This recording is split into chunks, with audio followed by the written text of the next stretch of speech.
Hello दोस्तों, नमस्कार। Bhojpuri industry के superstar, trending star Khesari Lal Yadav का न्यू मूवी का टीजर रिलीज किया जाएगा 14 फरवरी 2023 6 बजे, संघर्ष 2।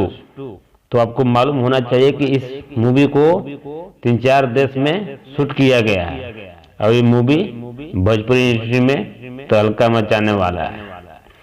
गाना का ट्रेंडिंग स्टार और मूवी का रनिंग हिटर तो खेसारी लाल यादव अपनी रिकॉर्ड पर रिकॉर्ड बनाए जा रहे हैं। अब भोजपुरी इंडस्ट्री को बड़े से बड़े एक्टर को पीछे छोड़ते जा रहे हैं।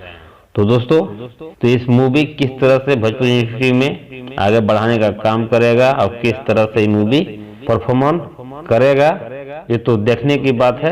बाकी 14 फरवरी को इसको टीजर को रिलीज किया जाएगा।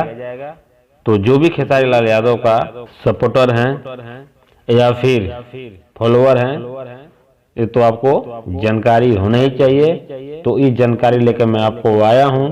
14 फरवरी 2023 को इनकर संघर्ष 2 तो फर्स्ट लुक खेसारी लाल यादव का पोस्टर रिलीज कर दिया गया है और आप लोग का रोमांस करेगा।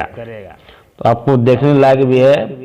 फर्स्ट लुक खेसारी लाल यादव का सुपर दिख रहा है बॉडी के साथ। तो दोस्तों, अगर अभी तक हमारे चैनल को सब्सक्राइब और बेल घंटी प्रेस नहीं किए हैं तो प्लीज कर लीजिए। जय हिंद।